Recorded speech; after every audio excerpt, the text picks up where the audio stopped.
morning. I wish I could get this respect at home. I love this. How are you? Good. How was algebra? Outstanding, ma'am. Hard. But this will be more fun, right? Yes, ma'am. Excellent, excellent. So everybody take a deep breath. Exhale. And before we get started, I think that Megan deserves a big round of applause for her stepping up and volunteering at this momentous occasion to lead us for the Roman 6 presentation. So it's going to be very casual, it's going to be fun, you're going to learn along the way. Quick question. When we talked about Socrates, we said it's all about the questions, not the answers. So I have a question for you, but it does deserve an answer. Let's see who can get close. I'm not going to give the answer because we are going to, it's going to be discussed. How many people are in a legion? How many Roman soldiers are in a legion? Just a guess. 30? What else? How many? 6. No, more than 6. 100 plus. Okay. You need to be specific, right? With 600. Can I get a 700? 701. 1,005. Way more. Way more. I'll take it. Excellent. Excellent. So, you're going to find out today that and more. Did you bring your questions as instructed? We have memorized them. Excellent. That's very good. It's going to be lively. It's going to be interactive. And afterwards, we are going to go outside and you will be able to get your pictures taken. Okay, so you will have that. And I would like to introduce Lorianne Hambley, who will also be... I have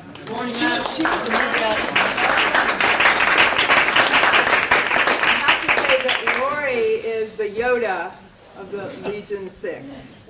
She's my go-to person because I go to her for all questions. So if you want to say anything now, you're welcome to, and then we'll go into Megan's introduction. Well, I'd like to say that, yeah, we want to make this interactive because I think one of the most important things is to make this an edutational experience, so not just a straight lecture. So if you have any questions, please feel free to raise your hand, and then we can address them, because I know sometimes after you sit for a while, we tend to forget things. So please feel free. It is your class, and anything that comes to mind you want to know, you want to handle, that's fine, okay? Also, because we're filming, if there is a reason or a need to go outside of the classroom, absolutely, you don't need permission to do this, but please exit the rear side and then go out this side, okay? So you're not interrupting the filming. Okay? Any questions? Okay? Sit back and enjoy. It's Megan. Give me 1 second, ma'am. Okay.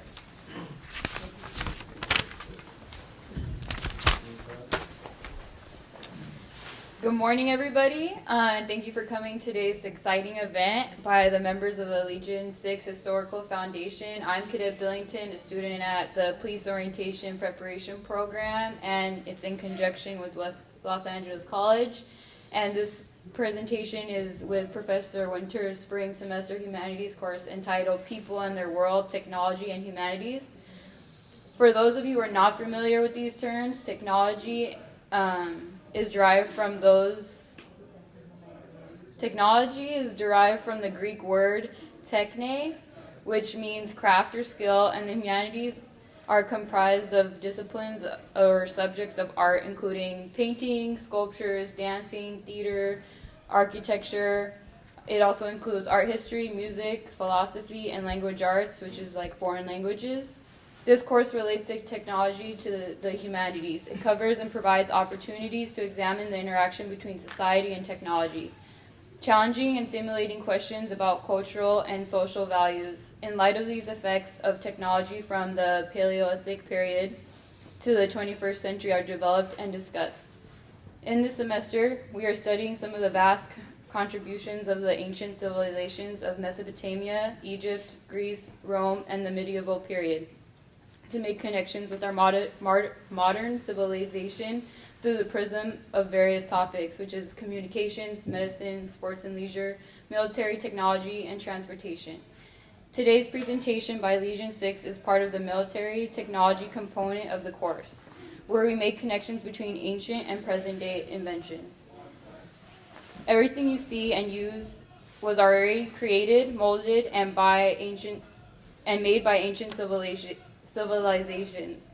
When these civilizations died out, along with their people, they left an enormous array of their best and brightest inventions that we are beneficiaries of. Today, we will have an opportunity to glance in the window of Roman civilization through Legion 6 historical foundation. 20 centuries ago, the Legion 6 victors distinguished itself as a fighting and civilizing force, bringing the enemies of Rome to heel and teaching them the benefits of civilization. Today's Legion 6 recreates a garrison camp near the Roman city of modern York in England in the province of Britannia.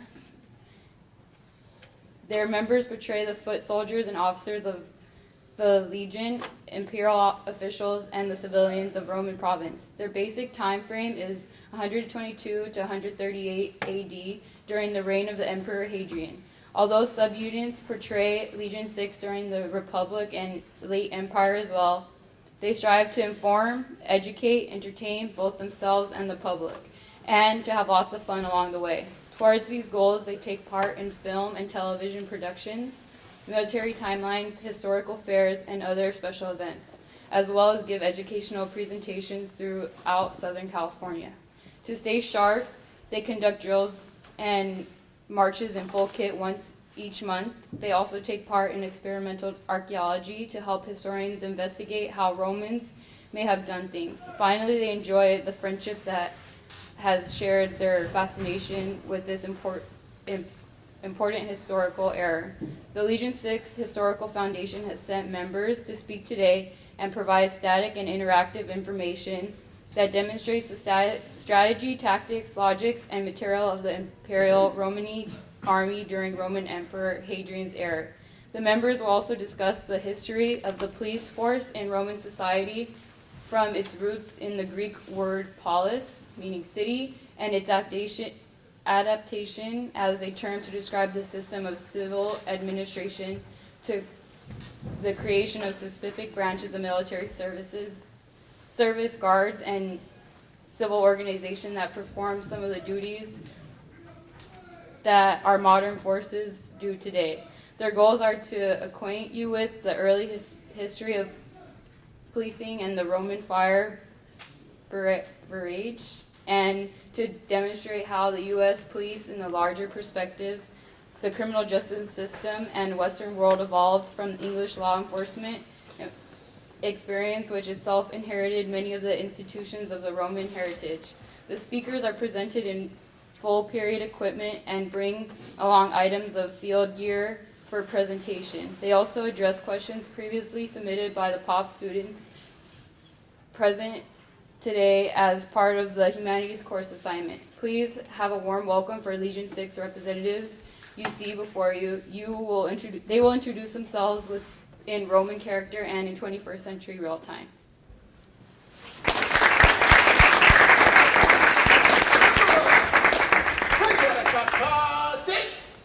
In unum ordine formate. Numerus move sit ad dextrum depone. Sit. Numerus stop. And scutum clean up. Unum, do it. Three. Flexate. Vele cives. Ego sum Titus Flavius Crispus, sum centurio and legio sexta Romana. In exercito Romana, legio sexta vitrit pia fidelis, natus sum in Germania superior. Cives in Britannia province, Provincia Britannia and Aboricum. Are any of you understanding any of what I just said? No, sir. Oh, I'll have to use your local barbaric dialect then. I accept that we live out in the provinces and not everybody speaks the emperor's Latin, which is the language I was just speaking in.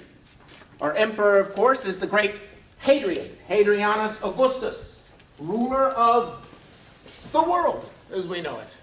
And here we are in Britannia province on the far fringes of the empire, and we are going to teach you how to be Roman soldiers. Is that clear? Yes, Sir. You would respond, Ita Domine. I am your Domine. I am your Lord. Domine means Lord, and I would be your Lord as your officer, as your centurio. Is that clear? Ita Domine. Bono. Your quick Okay, learners. well, so now we step through the time-space continuum, so let me just take a brief moment to introduce these gentlemen here that will be lording it over you. So the loquacious one here on the far left, or your right, is Mr. David Michaels, the president of the Legion 6 Historical Foundation.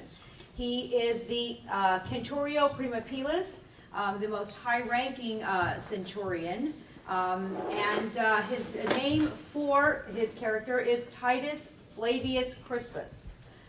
For the record, my name is Lori Ann Hambley, and I did not come in my Roman kit today, but I play a character named Pompeia Pulchra, who is the wife of the centurion, or centurio. Mia sposa. Yes. The uxor is the Latin word. This gentleman to my left is Mr. Matthew Bowes. He is our ballistarius, or our, I guess, the manager of heavy artillery for the unit. Mr. Michael Long, he is our aquilifer. And Mr. John Long, he's our signifer. And the Roman names are Julius Longinus. These are the brothers Longinus. Marcus Longinus and Titus Pontius Cominius.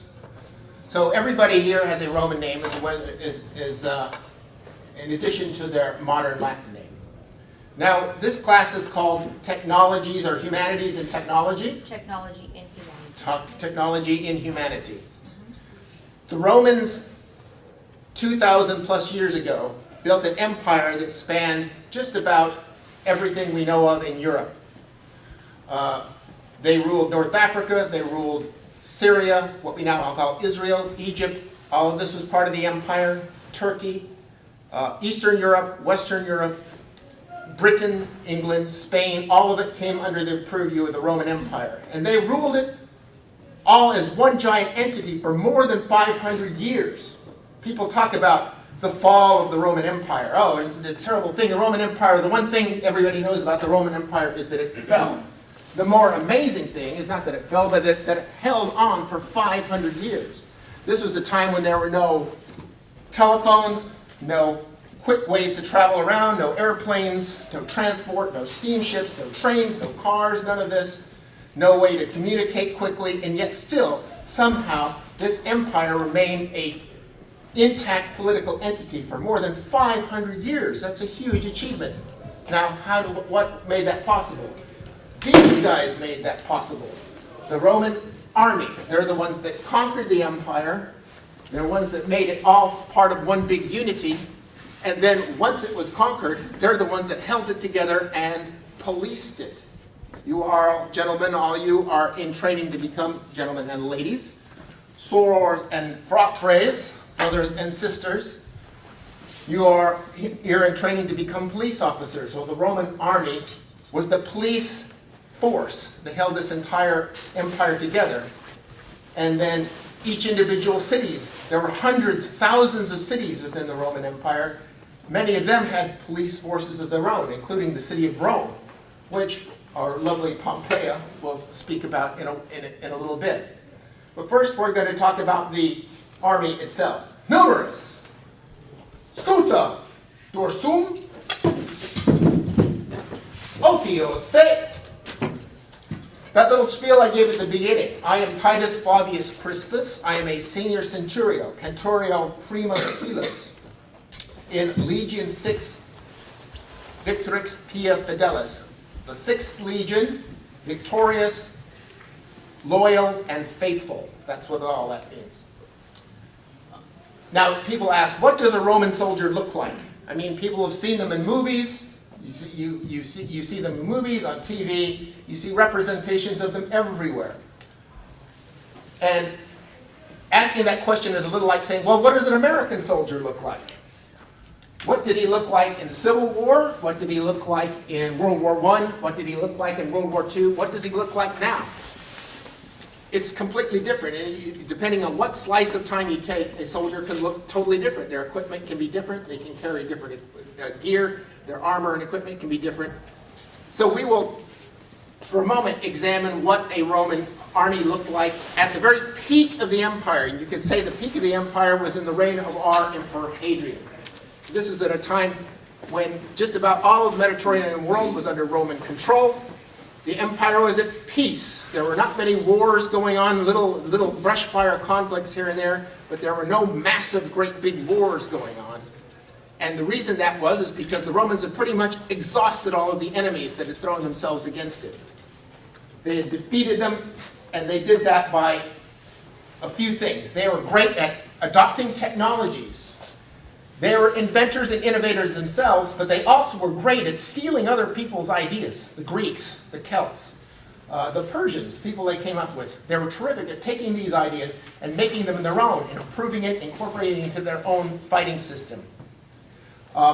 They were incredibly disciplined. Any one of these, now these are good, big, strapping soldiers here. They're all in good shape, as you can see. But your average Roman probably would have been somewhat shorter than Julius here. He probably about that tall, probably a fairly stocky guy, a fit guy.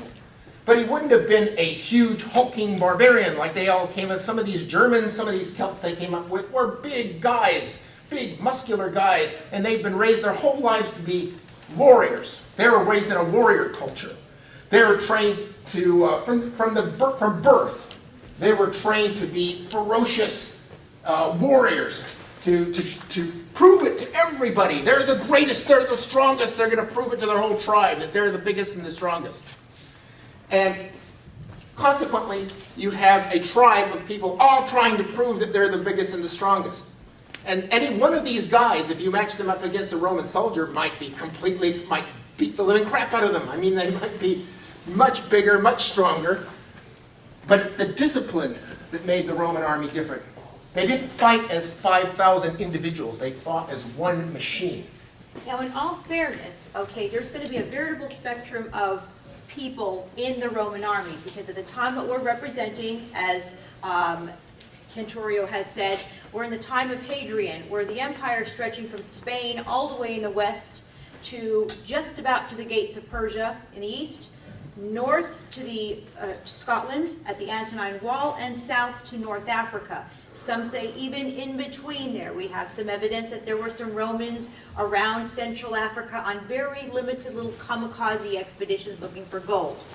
But, so within this great expanse of geography, you have a variable spectrum of people.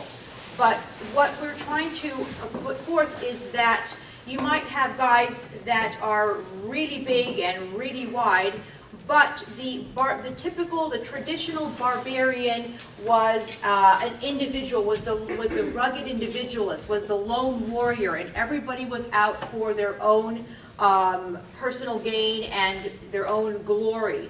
But the Roman army fought as a unit. There was strength in numbers. It was a collective mentality. Exactly. It was that discipline combined with their technological advantage and their ability to mass produce things. Any of these cultures they came up against could produce individual works of art. They could produce individual great pieces of armor and equipment that are just beautiful to look at today and must have been amazing, formidable back then. But the Romans could do it on an industrial scale, even before industrial times, before there were such things as machines. And I think what I'd like to do is take you two gentlemen, you two milites, pick up your gear and move over to that side so that this side of the class can feast their eyes while so we can spread this out a little bit more evenly. Now you can see the equipment that they're wearing, and you see a variety of equipment here.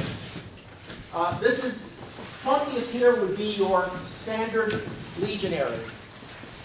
And he is equipped, every legionary is going to have body armor, he's going to have weapons of a certain type, he's going to have a helmet. Everything might not be identical to the guy next to him, but it's all going to serve its purpose. Now the type of body armor that the Romans used for early times, from the Republic on, chainmail. And it survived the Roman Empire and went way on into the medieval times. And even today, you have forms of chainmail being worn in certain circumstances. It's basically made up of thousands of these little iron rings. And they're all linked together, and they're riveted together. You've got a solid ring, and then a ring that's round, that's flattened at one side, and a rivet put through it. And you basically weave fabric out of that. And this type of armor is great against a slashing cut. If I came after him and I slashed at him, it's gonna pretty much soft. It's not the best thing against a direct thrust or an arrow. But on the advantageous side, it's very flexible, it conforms to your body. It's air conditioned, as it were. Air can pass through those holes. And it can be tailored to fit just about your individual soldier, and you could wear it for a long period of time without getting exhausted or fatigued. He carries in his right hand here the Roman secret weapon. The legions were armed with this. As you can see, all of our soldiers here have the pilum. The pilum it's not a thrusting spear. It looks like a spear, but it's a javelin. It's a throwing weapon. And it has a certain advantage to it, certain advantages. It has this long shaft. This can penetrate a shield and keep right on going. This narrow pyramidal point here will go right through. It'll keep right on going. It can go right into the guy in back of it. Even if it doesn't injure or wound the guy immediately, if it strikes his shield, the shield becomes essentially useless. He has to discard the shield. And one of the more interesting developments, it has a weak joint here, deliberately weak joint. So basically you throw it, and it will bend or break at that point after it impacts. Now why would you want to do that? Exactly! So you cannot pick it up and throw it back. It's a one-way weapon. Once the battle is won, you go around the field, you pick up the pilums, you fix them, you put them right back into service. But it is a one-way weapon, and it is something that the legions reserved to themselves. Only legionaries carried the pilum. Pontius, if you will pull out your sword. This is the Gladius Hispaniensis. A gladius, what word sounds like gladius? Gladiator. A gladiator is one who fights with a gladius, or a sword. This particular form of sword, you notice it's not a very long or elegant weapon. It's not something you would fence with. You're not going to go bing, bing, bing, bing, bing with that. It is not a fencing weapon. It is basically for one purpose. It is for thrusting it into the guts of your enemy, or taking it into their femoral artery, or taking it up here. It is basically a thrusting weapon. So your Roman legionary is going to line up, they're going to line up in formation. They're going to throw their pilum into the enemy formation as they're coming on. That's going to break up their enemy formation. It's going to stop them. They're going to be dealing with that. Then your soldiers draw their swords and advance with a slight distance between them, just enough to give them enough room to work their sword. They're going to advance into the enemy. They're going to advance at a steady pace, and at the command of "pour on!" then everybody charges into the enemy, and then it's basically smash them in the face, stick them in the belly, smash them in the face, push them back with that shield. This shield is a weapon in and of itself. It's defensive and it's offensive. You're going to be shoving them back. This boss can be smashed into somebody's face. The shield can be used. Yes. It can be an offensive weapon. You can smash somebody's foot with it. You can raise it up and push them back. And then, as soon as they're exposed, thrust them into the belly. Smash them in the face. Thrust them in the belly. Smash them in the face. Thrust them in the belly. Repeat as needed. This is the Roman technique of fighting. It is not particularly a pretty thing. There's no great elegance to it. The elegance is involved in how you arrange your formations against the enemy, but it is amazingly effective. I mean, if you can train thousands of men to do the same thing and to hold their formation and not be broken up, you can conquer an entire world. And that's exactly what the Romans did. Now, we see here regular legionaries. A legion, we had the question before, how many men is in a legion? And we had all kinds of different answers. The Romans had approximately 30 legions on station around the empire at any time. A legion consists of, it's broken into smaller groups. You start with a contubernium, 8 guys. 8 guys and a mule and a tent. That's a contubernium. 10 contuberniums equals a century. And a century is commanded by a centurion. How many men do you think might be in a century? 80. See, I already gave you the math, so you should have been able to do that. That's very good. Most people say 100 because a century sounds like 100, right? I mean, it's an obvious answer. And at one time in the distant Roman past, probably it was 100 guys, or it might be that there were 80 combatants and 20 non-combatants. You might have had servants, muleteers, people that actually took care of, basically slaves, people to run things in the army in the back room. So it might have all equaled 100 men. But there were 80 fighting men in a century. And a centurion commanded a century. Now, you group 6 centuries into a cohort. It becomes a cohort. You hear that term cohort. Me and my cohorts, right? Cohort goes back to the Roman Empire. A cohort is a segment of a Roman legion. 6 centuries make a cohort. So that's what? Do the math. Let's see here. 6 times, 480 men. Exactly. And 10 cohorts makes a legion. So, how many men in a legion? 4,800 is what it comes out to. Actually, in practice, it was usually somewhat more than that, because at the time of the Emperor Hadrian, the first cohort was double strength. There were actually 160 men in each century. So that cohort was bigger. So a legion, and then you had other people in the legion, besides fighting men. You had engineers, you had scouts, people who ride horseback, delivered messages, delivered dispatches. You had medical officers. You had people in there that dealt with specific things in the legion, just like in any modern army. There were specialists. So when you add it all up, a legion is somewhere between 5,000 and 5,500 men. And there were 30 of these scattered around the Roman Empire. And besides the legions, there were also the auxiliaries. Now the auxiliaries were soldiers who were not Roman citizens. Every Roman legionary had to be a citizen of the Roman Empire.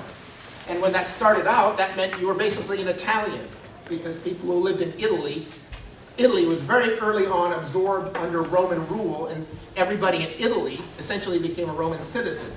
But as the empire got bigger and bigger, it spread out bigger and bigger into Gaul, into North Africa, into Asia Minor, into Britain.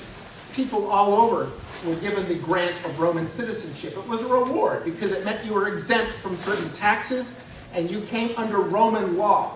If you were out in the provinces, you were charged with something, or if you ran afoul of some local chieftain, you could always say, "Ibe soma Romana sum," I am a Roman citizen.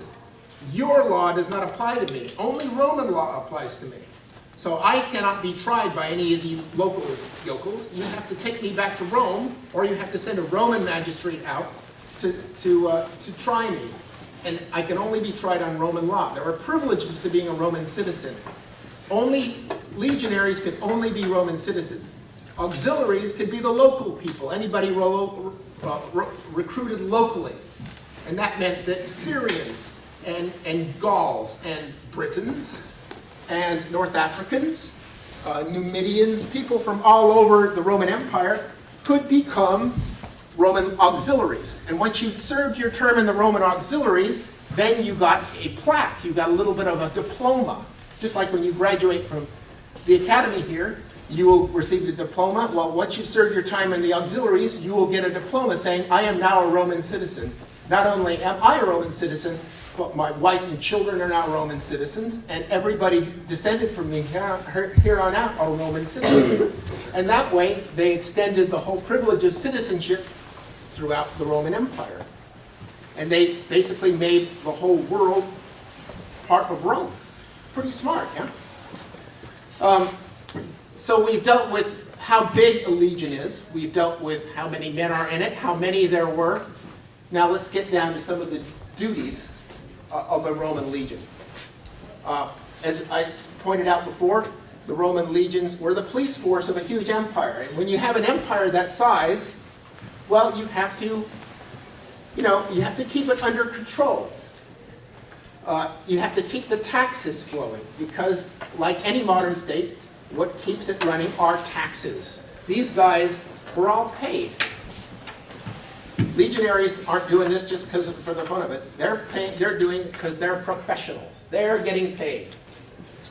And do we have our little cash sack here?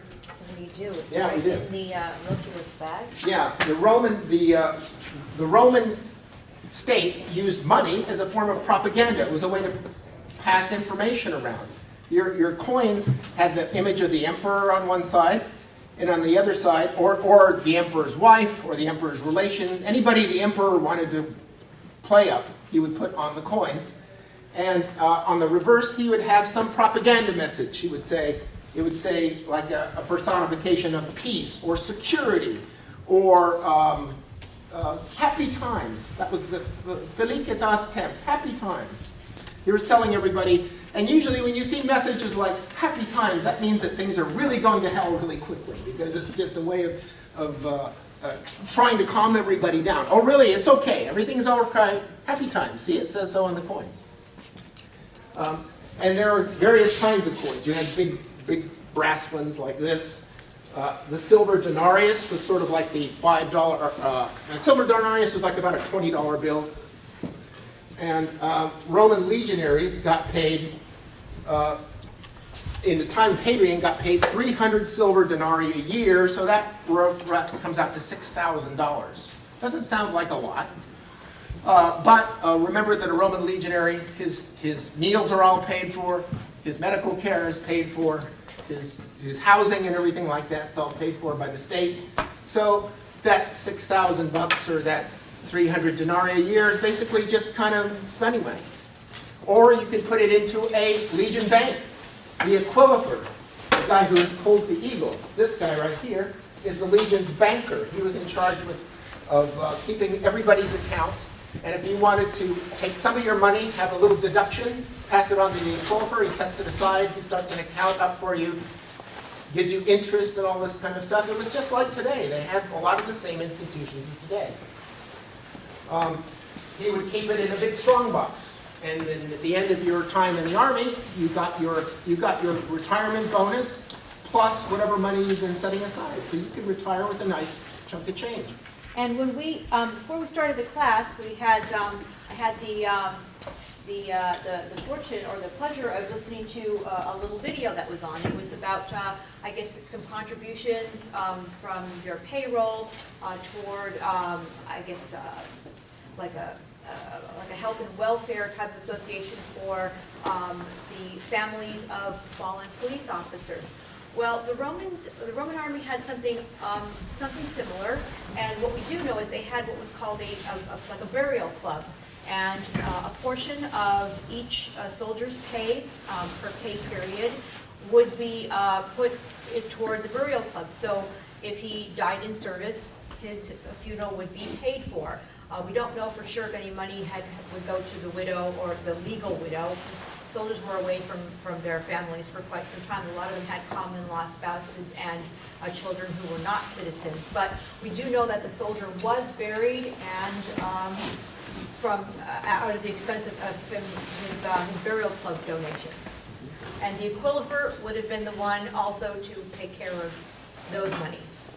And one reason we know today, how do we know what a Roman soldier looked like? Well, there's various different things. There's sculptural evidence.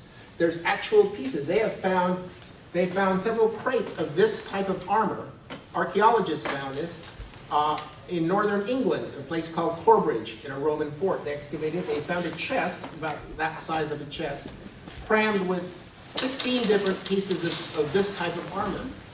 And of course a lot of it had oxidized and had turned to kind of rust, but they were able to pull all of this apart and examine it in detail. We know in detail, down to the rivet, how this equipment was made. Also, same thing with peel-in pieces, swords, little fragments of armor. These are found all over the Roman Empire. And I think one of history's mysteries in a small sense is that there were so many different pieces of armor in a chest of this the dimensions, and the chest was locked using a Roman locking system, and it does actually work. It keeps people from timeline events out of your visitors out of your chest. But I'm not sure exactly why they would lock up pieces of what we would think was scrap armor, but it was valuable to somebody. So Metal was always valuable in the ancient world. Remember, they didn't have modern machines to dig it out of the ground, smelt it, everything. Everything was done by hand. The Romans had a form of mass production, but it's not what we would recognize as mass production. It was like serial single production. They had hundreds and hundreds of artisans basically working on the same thing at the same time, rather than an assembly line where they had this piece and that piece. So that way their technology, they were able to make things in big quantities, but it was different from the kind of mass production we have today. But as I was touching on the burial club, one of the reasons we know why Roman soldiers are what they look like, especially centurions, is because of the habit. Once they had their burial club, they were able to put up, if they died, they were able to put up a monument and put a statue of themselves on it. And often you have the soldier standing there in his full gear, his full equipment. And some of these sculptures are so good, you can count the individual little scales in their armor and the individual little plates on their belts. And everything is perfectly done. And so you can look at that, it's almost like looking at a photograph. You can see, from 2,000 years ago, you can see exactly how this guy was equipped and what he carried. Now, specifically a centurion. Now, you can look at my gear and see that it differs somewhat from my men. In what way am I different from them? Anybody? The feathers on the head. Feathers on my head, right. A centurion had to be seen, and he didn't leave. He wasn't like a lot of modern officers sort of sit back at in the back of the battle and say, "Oh, send these guys over here, send these guys over here." They're not on the radio phone, or they're not on the walkie-talkie giving directions from the back. A centurion fought from the front. He was at the very front of the line. He was at the front to the far right of the formation. He was out there with his sword, just like his other guys. And his guys had to see him. And that is why his crest, when he wore a crest, it was sideways, transverse crest. So his men could see him and key off of whatever he was doing. Unfortunately, that has a disadvantage. What might that disadvantage be? The enemy knows. The enemy can also see you quite clearly. They can see, oh, that guy's a centurion, kill him. So centurions suffered very high battle casualty rates. And we know this from people like Julius Caesar wrote an account of his conquest of Gaul in very great detail. He said, and he would list, this many soldiers were killed and this many centurions. And the ratio of centurions to soldiers killed was always much higher than 1 out of 80 guys. You'd think that a centurion is 1 of 80 guys. Well, he's 1/80th of the casualties. No, he's like 1/3 of the casualties. So they got killed a lot, and that's because their centurions fought from the front line. They led their men into battle, and they were expected to. If their men had to do a fighting retreat, he was expected to send them all. He was covering for them. So the centurions often would hate their centurion. The soldiers would hate their centurion. For what reason, I don't know, because sometimes he was called to mete out punishment on his soldiers. He would get, if somebody got out of line, that's what this was for. He was supposed to give them a good whack with that. There were centurions that were legendary for meting out such heavy discipline. There was one of them that was called "Hand me another." Now think about that. Hand me another. That meant that with his vine staff, he would wail on his men so hard, he would break the staff and he'd say, "Hand me another," and he'd go right back at it. Naturally, their men would hate their centurions. And there are probably incidents of what you call fragging today. Centurion would be there at the front and something would come in from the back, you know. But basically a centurion put his life on his line for his men. And he was expected to be the first one of the first ones into combat and one of the last ones off the field. So a lot of times, as we noted, the casualties are really high. I didn't want to pass you up. You had a question back there. Sir, I wanted to ask, when a centurion is killed, how do they choose who's next? Good question. The next, because there's an order, there's a ladder of rank. There is a ladder of command, just like in the modern army. The next guy down from the centurion was called the optio. The optio was equipped somewhat similarly to a regular legionary, but he had a few little different things about his equipment, and he carried a staff with a ball on the end. And while the centurion lined up at the front, the optio was at the back, and he had his staff. He used that staff to keep the men in line, and if anybody started to back out, he pushed them right back into line again with that staff. If the centurion goes down, the optio steps right in. He's the commander of that unit. If the optio goes down, the tesserarius stands in. If the tesserarius goes down, the standard bearer, the signifer, goes in. There's a ladder of command in any century, and there's a ladder of the centurionate. A legion, as we said, was organized into centuries and into cohorts, and they're numbered. First century, first cohort, 6th century, 10th cohort, all the way down to the end. And the centurions of these various cohorts are all ranked in their order. The first centurion of the first cohort is the primus pilus. That's me.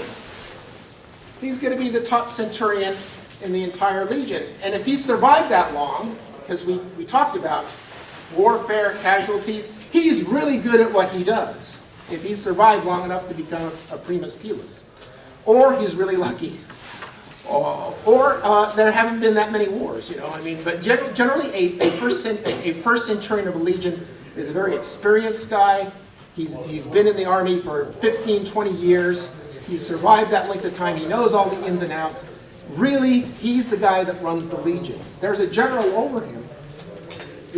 The generals were aristocrats. There were aristocrat officers. It's sort of like modern. You have the non-com officers and you have the commissioned officers. There's kind of that, it doesn't work exactly that same way, but we have aristocrat officers in the Roman army, and you have the grunts, the guys who work their way up. Generally, centurions work their way up. They were generally career soldiers. So they tended, you know, even if you got to be a primus pilus, you were not exactly an aristocrat. The general, these other guys, the tribunes in the legion, they would outrank you. But generally, a smart general is going to go, in any situation, is going to turn to the primus pilus and says, what do we do now? And the primus pilus says, I think we should arrange the guys this way. We should do the triplex actes formation, and we should move these guys and put the cavalry over there, and then we'll come at them from the sides and we'll do this. And the general will say, yeah, great idea, do that. So the primus pilus is really going to be the guy who knows how the legion runs, and it all runs through him. And his pay is about 50 times what that of a Roman legionary is, a regular legionary. So as you go up in rank, you get more and more money.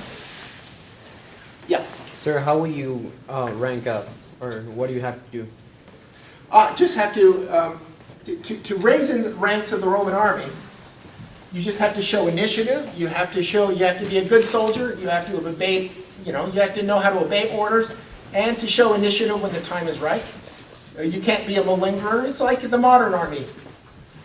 You have to know the ins and outs of the military law, how it works. You probably have to kiss a few butts, you know. You have to do pretty much. It probably is very similar to what you'd see in the modern army. You know, to rise up through the ranks to get promoted, you have to be good at what you're doing. Once you become a primus, a top centurion, I'll take one more question and then we'll hold the rest until the very end, and then you can just ask away. Yeah. So I wanted to ask, was there any medical legionaries? There were medical officers in the Roman legion. There was the chief medical officer was called the medicus. Makes good sense, right? And then he had guys under him called capsarii. And they were the medics. They were the battlefield medics. A capsarius carries a capsa. And this is his medical kit. And he would have in here all of his little tools of his trades, things for extracting arrows, things for cauterizing, sealing and cauterizing wounds, staples, wound staples. They are actually more advanced than anybody for centuries thereafter, using silver staples to close wounds with. Bandages, wraps, things like that. If you're interested in a Roman army medical demonstration, we do have 2 videos on our website. Our medicus is in San Diego, so it was a bit of a logistical issue to get him up here this time of morning. But we do have a couple videos, and there are some close-ups of the bronze tools that they used at the time. So yes, he was one of the specialists within the Legion. And medical care came under, when you joined the Roman army, you got free medical care, which is very rare in the ancient world. That was a few things that would encourage you. Through most of the Roman history, they didn't have to draft people. They didn't have to force them to join the army. The life was attractive enough to people who would want to join the Roman army because you got a regular paycheck. You got paid regular intervals. That was very unusual in the ancient world. The pay wasn't too bad. It wasn't wonderful, but it was surviving. It was a living wage. You got a lot of stuff taken care of for you, meals, etc. And you had benefits when you retired. You got a retirement bonus. You either got a piece of land somewhere to work as your own, or you got a money bonus, cash. And as I said, the auxiliaries had the added incentive. If you join as an auxiliary and you're not a Roman citizen, when you retire from the auxiliaries, you become a Roman citizen. So it was a system that was very sophisticated in its way to draw people in. It communitized people that were out in the province. It made them want to become part of the Roman Empire, Roman army. And for most of the empire, especially in the period we're talking about, the middle, say, talking about from the time of Augustus Caesar, right around the turn of the century, right around the time of Christ, right before the time, about the time he was born, the time he was crucified, Augustus to Tiberius. You had what you could call peace, the Pax Romana. There were occasional brushfire wars. There were civil wars. One army fighting one emperor taking on a contender to taking on another. But these were usually brief and quick, and they were over with within a few months. You didn't have long, grinding, slogging periods of warfare as you'd had in the centuries previous to that. You didn't have barbarians just riding into every villages and riding through and seizing things and killing people and dragging people off into slavery.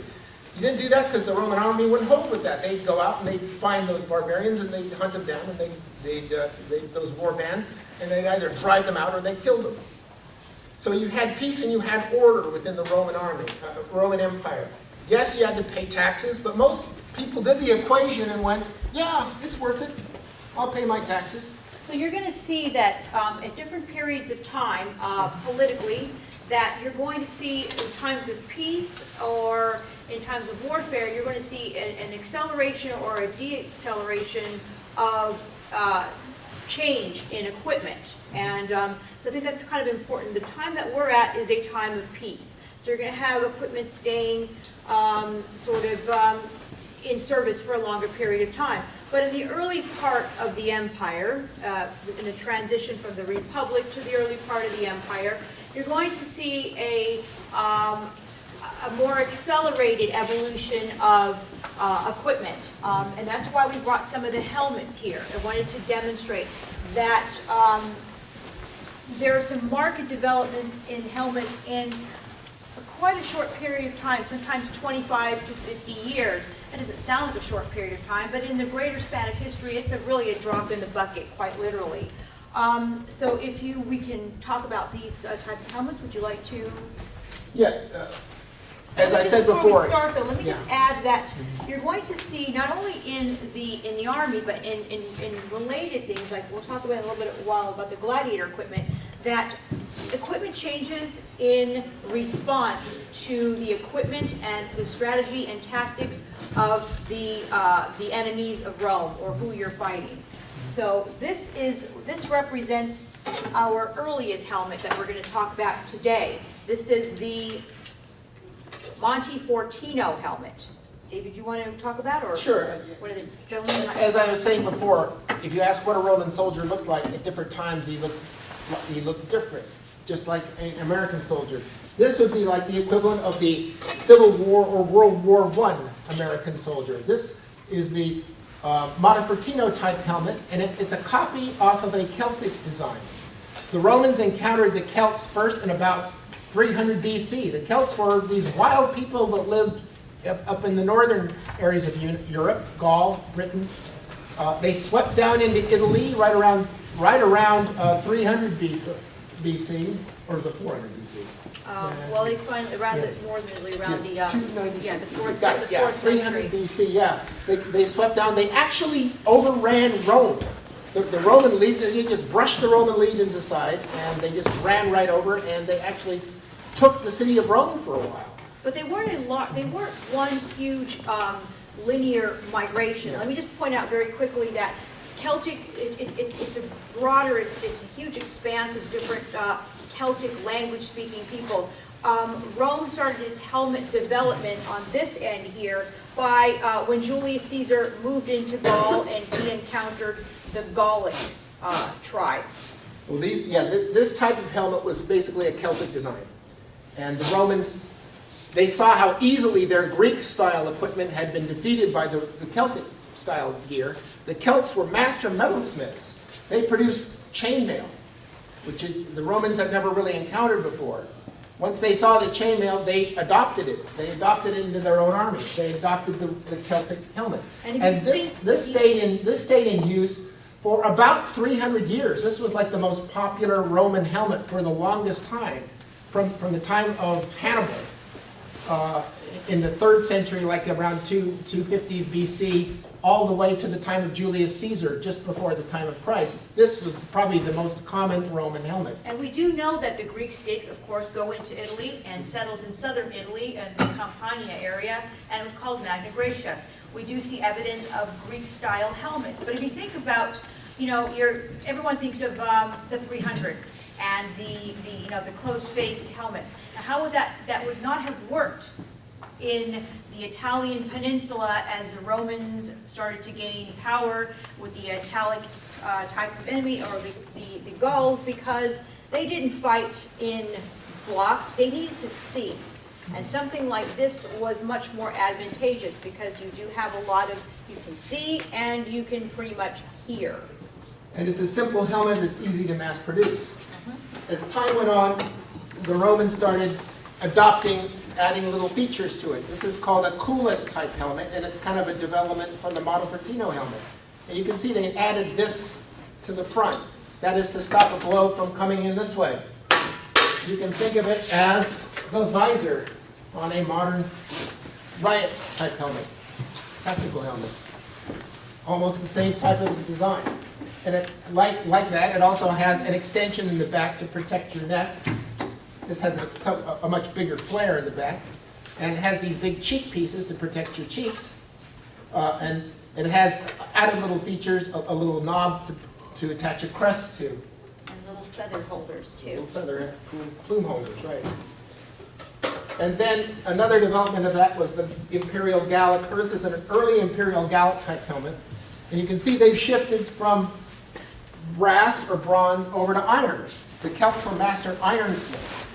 Iron's more durable metal. I mean, it's gonna stop a lot more. A thinner section of iron is going to be stronger and more resistant to piercing blows, to hammer blows, to blunt trauma than a brass helmet would be.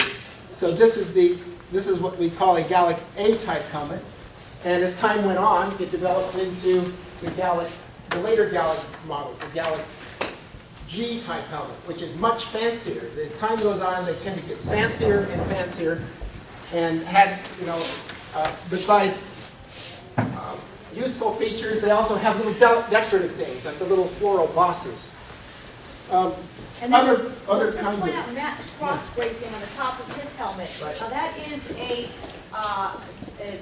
engineering, it's an engineering result of the type of an enemy that they would have encountered when Rome started to get past the Danube in what we call the Trans-Danubian area, where they were fighting completely different.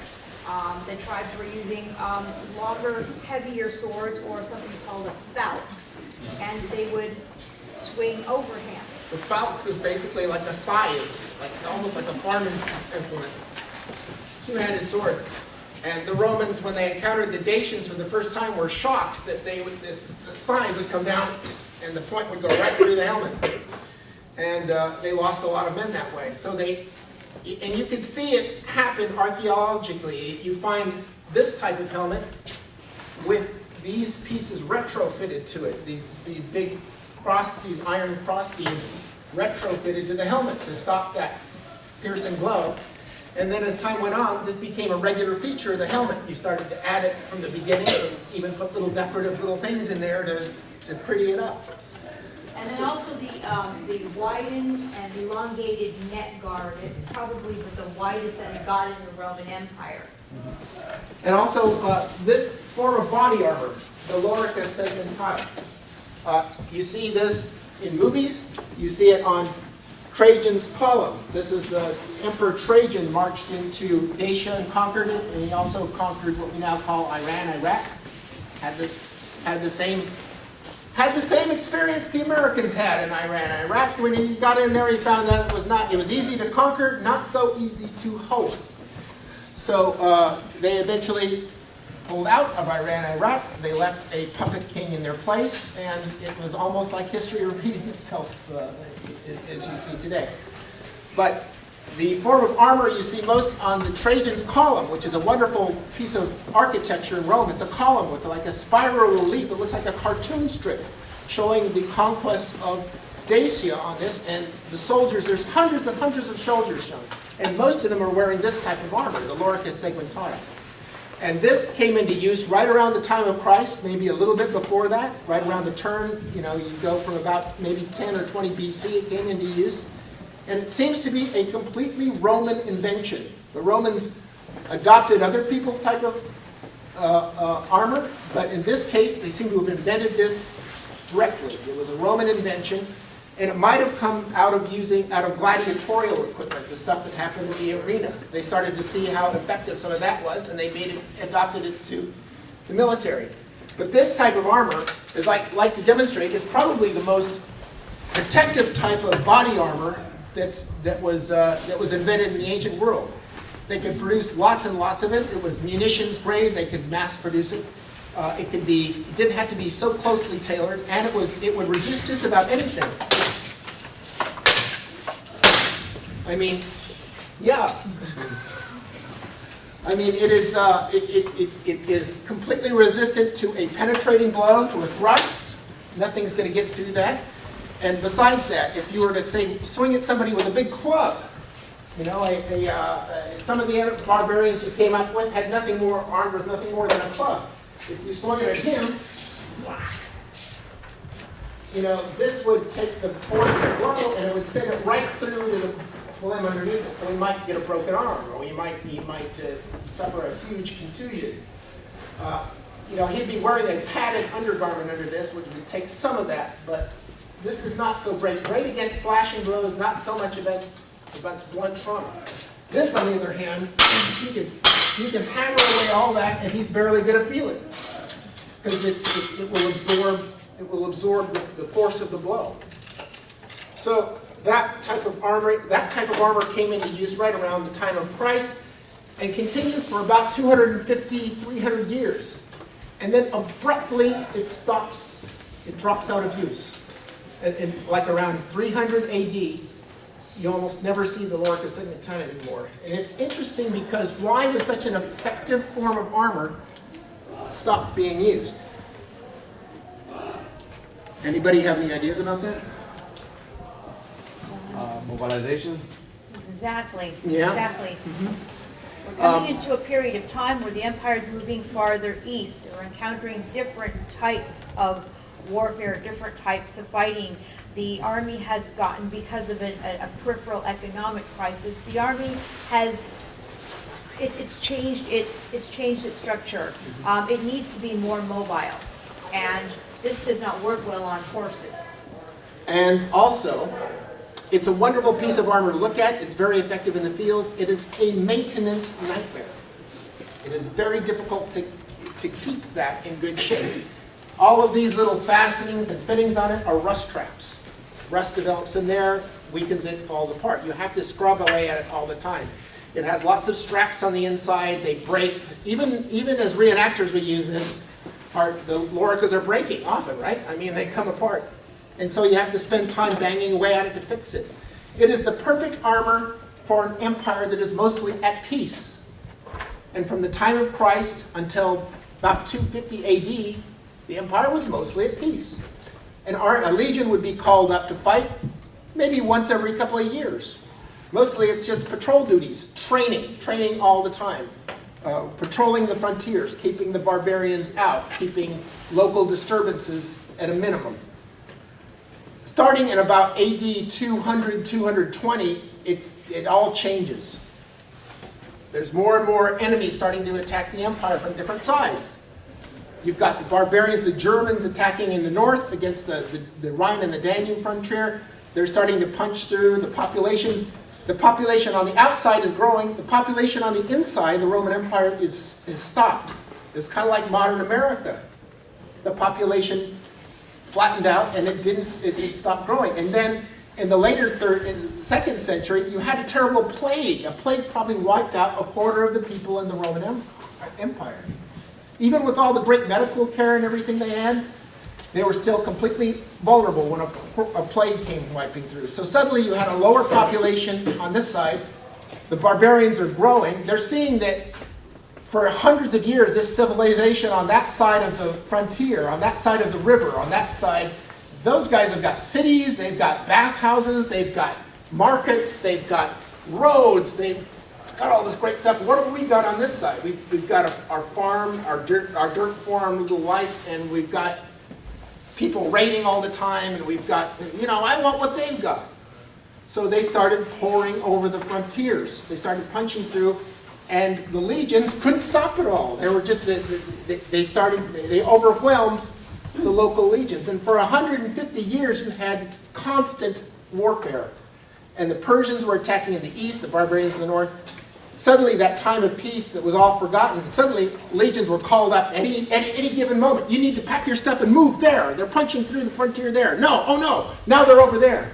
Oh no, this guy is revolted now. Now he's proclaiming himself emperor. You have to go out and put him down. Get over there. So suddenly legions were marching everywhere. The combat was continuous. You didn't have time to sit there and fuss with your armor every day to make sure that it was nice. Something like a chainmail shirt, well, that doesn't require much maintenance. You just throw that on, or scale armor, like what I'm wearing here, scale armor. Okay, so that's the big picture of what's happening. If you close your eyes and imagine, that's a big picture of what's happening on the periphery of the empire. That's the macro view. Now, let's just try to pull it forward and bring it up in time and just think about, okay, so what then would a soldier, if he was meeting somebody, somebody in a hostile situation, on a one-to-one type of a combat, one-to-one, what would he use? I see over here, this is kind of what I'm interested in this over here. Now, this is something that is a modern, this is a baton. Well, John, maybe you can explain this in relation to Roman equipment. All right, so Antiquity is here and also classical.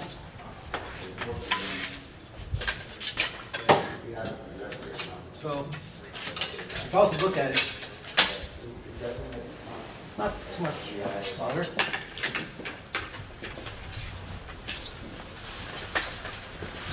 This weapon also is the same thing that it's shield. When we use this in the Antiquity, crowd control. I do the exact same thing with the shield. So the same tactics that we use for the shield are used with the baton. Also, we use this end for jabbing. So the only thing is that LAPD, we don't use shields right now. Jab, jab. Everything the shield is used for, I use with this baton. And we'll point out that if you look around the world and see riot control shields being used everywhere, it's exactly the same dimensions as the Roman scudo. The same dimensions, the same curve, everything. And it's used in almost exactly the same way. This guy, same thing, jab, same thing. This that we use for the department is the same thing as using both the shield and the sword mixed into one. The only difference would be that this would be considered a non-lethal weapon, right? You just, No, this is still lethal. this can still be lethal. This is a lethal weapon. Probably not as lethal as the Gladius, though. Not as lethal as Not the quite Gladius, as no. sharp. Yeah. And actually, Michael has served. He's been in the Marines. He's actually seen both sides. Can you talk to what some of the similarities are and some of the differences between modern Marine and what a Roman legionary would do? Well, I'd say on one hand, most of your protection is going to be in your torso again, your legs, if you're in the military. I mean, you're wearing pants, you're maybe some knee pads, something, but your legs you're not too worried about. But you are worried about your internal organs. If you're wearing a flat vest, if you're wearing things like that. I haven't worn a whole lot of chainmail. This equipment is roughly, if I was going to wear a flat jacket, this would weigh a little bit more. It would pinch in the shoulders a little bit differently. So modern body armor is also meant to be a little more comfortable. At the same time, I can breathe a lot better. Breeze can go through me and I feel okay, where with our stuff it gets sweaty, it gets heavy, it sticks to your body, it can be more problematic. Let's see, I mean, in terms if you're looking at what modern soldier Marine would carry, do we have a vertical pole here? Yep. Yep. Yeah, this would be the Roman equivalent of a backpack. And he would be carrying an entrenching tool of some kind. He'd be carrying a pickaxe, which the Romans would call a delabra. That would be part of the kit. And he would have a few days' rations in here. He'd have his bedroll. And not to forget to hydrate. Very Yeah, important. right. So he'd need his canteen. Roman canteen. And this is an ancient design, by the way, so it has not changed a lot. So this is what he'd be carrying on his back when he was just on the march. Not very tactical, not very efficient. Someone ambushes, throw this off, left to go do this, and then you're carrying a shield, you're carrying two pilum, so it's a little cumbersome. So nowadays, I mean, we have our stuff in base. Maybe we're carrying a day pack, we're carrying light gear, our weapons are much lighter, easier to use. So there's some similarity, but I mean, mind you, technology has changed dramatically, so the life of a soldier or Marine is much easier now. So I don't think they'd like to be wearing this for, 20-mile march and going through combat. We don't want to, this would not be so effective. On the other hand, it is interesting that for centuries, after the Roman period and, a soldier through medieval times would armor up. The armor actually got more and more and more and more until you had the medieval knights that were basically head to foot and the visors and everything. They were covered with armor. And then gunpowder is invented, and abruptly all that armor disappears because it is found to be ineffective against bullets. Bullet will go through plate armor. So from about 1500 to in the late 1900s, soldiers did not wear any body armor at all. They just wore their uniform and a helmet, something to protect their head. But now they wear body armor again. They've come back into it. It's in a way, it is overlapping plates of ceramic, which is in a similar kind of fashion design to this, kind of a harness of plates covered by, of course it's covered by fabric now. But once again, you're wearing body armor, you're wearing torso armor, and you're using shields, riot control shields, which are very similar to what things that the Romans would use to control crowds in almost exactly the same way. Now, as long as we're talking about controlling crowds, policing, all of these things, What about actual policing? There's army work, fighting the enemy, but what about actually controlling crime, controlling riots and such within, like the city of Rome? Well, Lori's done a lot of study about that, and I'll let her talk about that for a bit. Well, we hear more about, we know that crime is as old as humankind, even before we have civilization. But before we have evidence, real written evidence, archaeological and epigraphical evidence for policing in antiquity, we have evidence for firefighting units. The earliest mention of a fire brigade, per se, was actually a private fire brigade of about 500 to 600 men. And one could say it was owned by one man named Marcus Licinius Crassus. The name may or may not be familiar to any of you, but he was 1/3 of the first triumvirate with Julius Caesar. And he was a very, very rich man, and he was born around 115, 116 BC. And Plutarch tells us that he gained an enormous amount of wealth through fire and rapine. And we know there are some very infamous stories about him and his 500 or 600 firefighters. They would go around Rome. And this is right before we think that the numbers by the time of Augustus, let me go forward a bit. Time of Augustus, about 6, 7 AD, I want to say about the beginning of the imperial period, Rome had approximately 1 million inhabitants, 423 neighborhoods, and on record 147,000 public buildings, including temples, shrines, warehouses, courts, etc. Now that's a lot of structures in a small amount of space. Now, before Augustus, most everything was built of wood, and in such a small proximity. I don't know if any of you have ever been to Rome, but it's very small. It's a very finite amount of space. Everything was built, and they did build in multi-stories in wood. So, as Dave likes to coin the phrase, all Rome was a tinderbox. So, going back to the time of Crassus, everything caught fire, and fire jumped. So, he would saunter onto the property of the distressed owner whose building is going up with his fire brigade, and he would try to negotiate a price. And if they would go ahead and agree, these guys would put out the fire with their buckets, or their grapple hooks, or their big pieces of leather soaked in vinegar and water. And the longer you waited, the lower the price got. Right. And then after a while, if the owner just said, sorry, no, they would wait till it just burned to the ground, and then he would just buy it wholesale from them. And then he would rebuild buy it at the distressed auction. Exactly. And that way he ended up owning a good chunk of Rome, the real estate in Rome. Mm-hmm. So that's our very first evidence of that. But when Augustus took power, he started an organization that he called the Vigiles, or the Militia Vigilum. And what word does that sound like? Vigiles, yes. Vigiles. Vigilant. Exactly. And Augustus made a lot of administrative, he really changed Rome. He said that he found Rome brick, and he made it a city of marble. But in actuality, he just sort of faced it over with marble. But in any case, he got rid of the wood. And he broke up Rome into 14 administrative districts. And he created 7 cohorts of firefighters, policemen, night watchmen.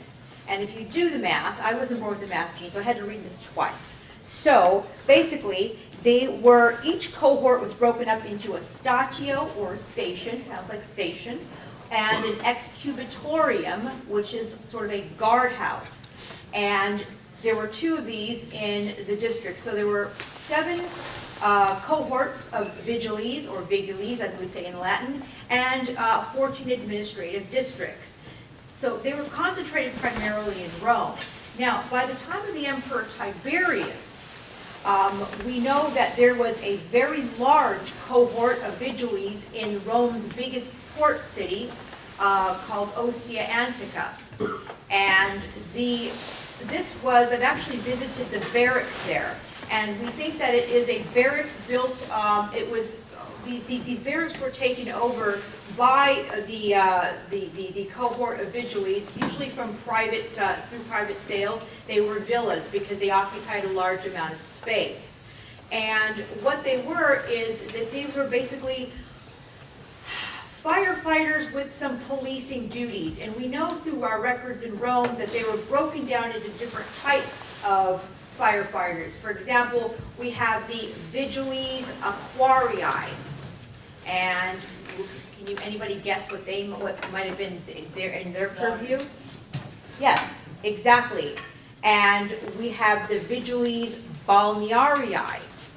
Those are the ones that patrol the baths. Now, why would you need firefighters in a bath and all the many, many bathhouses?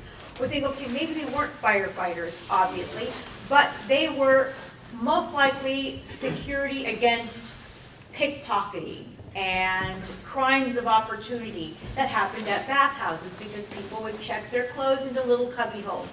So we have sort of a security force going through there. And then you have another group called the Vigiles Auriarii, which patrolled the gardens. Now, in Rome, the gardens were huge places of leisure and walking, again, most likely at night, great opportunities for crimes of opportunity. And they also evolved to protect the grain warehouses. Now you see graffiti of this in Ostia because that is the port city and that's where all the grain went through. And there were huge grain storehouses and storerooms. So you do see a lot more evidence for this particular type of an individual. The ones that patrolled the grain warehouses, because that was very different. Everything there is very close together. And even though we know that they started to build in brick, a lot of the roofs were still wood, and there was lots of grain, lots of dry grain, you have to keep it dry, lots of straw, and lots of wood for storehouses. So that would really go up like Dave's tinderbox. Now, we have archaeological evidence for firefighters, and we tend to think of, I tend to think of Roman soldiers and, people in the ancient world as, you sort of you get a fuzzy picture of red and you sort of get the general idea, but these were people too that have lives. Again, I've been thinking of the video that was on earlier when I walked in, and they were talking about, there was a narrator saying that, I'm a policeman, but, policemen also have lives and families and love, and so did these people. These were actual people. So we start to, through graffiti, especially through graffiti on walls, we start to realize that these firefighters and these security men and these policemen were actually human beings, and they did things to combat boredom as well as crime. One particular incident that I saw was two inscriptions, and it was written by this was in Rome, and it's written by a night watchman, and he identifies himself. His name is Calpurnius. Wow, you could actually know him. And he is what we call a Sabbaciarius.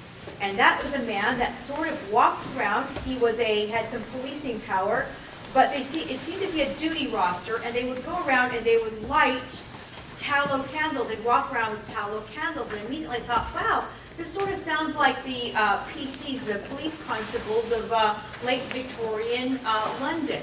They'd walk around and they'd have the bobbies, they'd have candles, or they'd have gaslit lamps. Well, this particular man seemed to like to graffiti, and he would write, "I am Calpurnius," and under in the reign of, in this particular case, it was the reign of Caracalla in the 3rd century, and he lists the years of the consuls, the two officials that were in power, so we can precisely date the time that he was on duty.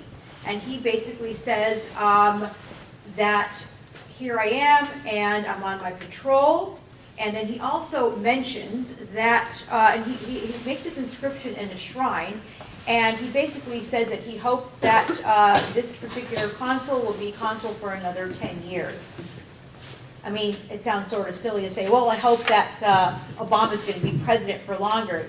But this is what he wrote. And we also have a lot of evidence for night watchmen that just simply write their names, or they seem to make graffiti and sign things like Sebakiarii Fecit Mense, which means they completed this duty roster for the month.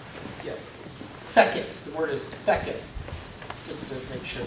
And it means F-E-C-A-E-T. You see this all over the Roman Empire. It usually means made it, I made it. So we've got just a few minutes left, I think. So we want to conclude by, many of you wrote in questions. And we thank you very much for writing in these questions in advance. And we thought we'd run through some of them and answer some of them, yes? So we'll throw it open to questions right now. So does anybody have any questions that came to your mind? Yeah. Sir, how would you guys communicate that war? Or like long distance or in between? Long distance, good question. Of course, there were no telephones, telegraphs in the Roman Empire. What you did have were guard towers set up at, like along the frontier. There were tall towers written, and you could set signal fires, and you could actually do some form of semaphore or signaling to transmit messages that way along the frontier. The Romans had effectively a pony express. They had a mail service that the army ran, that if you needed to get a dispatch from one end of the empire to the other, they could do it in about a week. Yeah, carried these between the mile towers, Yeah. just carried scrolls. And then they'd have a guy hop onto a horse, he'd ride to the next station, jump onto another horse, ride hell for leather, and they could deliver messages quickly that way.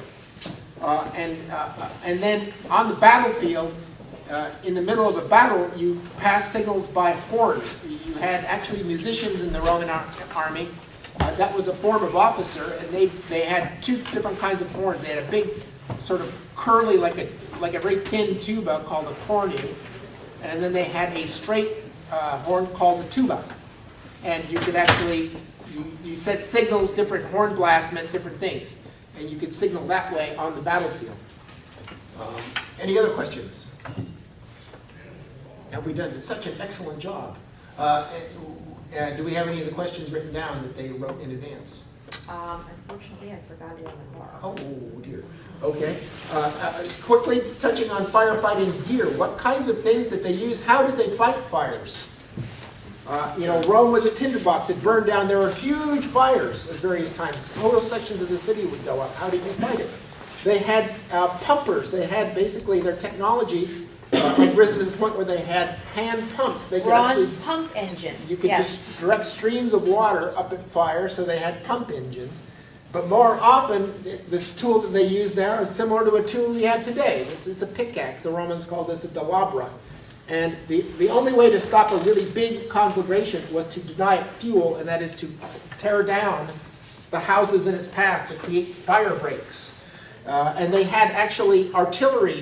The fire units had ballistas. They had catapults to fire grappling hooks, to fire stones at houses, to tear them down in the path of the fire, to deny it fuel.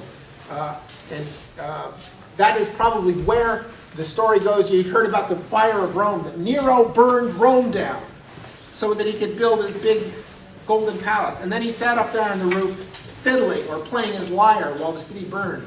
That is almost certainly not true. Nero was not a particularly great guy or a good emperor, but he didn't do that. But what people saw probably was the firefighters rushing out with their pickaxes, their ballistas, tearing houses down, trying to create fire breaks to keep the fire from spreading to different parts of it. And people said, oh, look at that, he's destroying those houses, he's ripping it down, it's him that's doing it, he's doing this. It's probably not at all true. It's exactly the opposite. They're trying to stop the fire. But people, by and large, didn't understand the tactics that were being employed. So, Because nobody put out a general, they didn't put out a news bulletin that there was a creation Right. early on of, the militant of vigiles. Nobody knew. Just men would appear, and it was this very slow process. yeah, I mean, did the vigiles wear uniforms? That's something I don't even know. We don't, obviously organic material is not going to survive, so we don't know what color tunics that they wore. But there are a couple of reliefs, especially at the 7th cohort of Vigiles in the 13th district in Rome, which show some of the equipment. And it looks a lot like what the soldiers are wearing, except for obviously they're not wearing, it doesn't appear to be metal, they're wearing something sort of like a messenger bag. It looks like one wide strap here and a big wide belt here. And we think that it might possibly be to hang hooks and things on.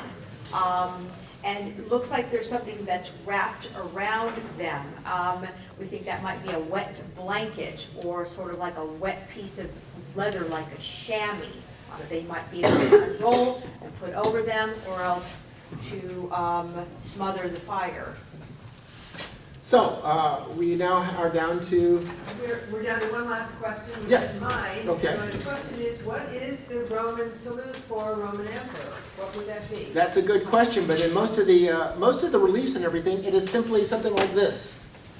It's not like the Nazi this, and it's not like a modern salute like that, but in most cases, you see Roman soldiers addressing their officer or addressing the emperor, and they're simply raising their hand up like that. So when we salute, we simply, our guys just come to attention and raise their right hand. So could we all do that as a class and give a salute to our Roman soldiers in farewell? Absolutely. Thank you very much for this opportunity.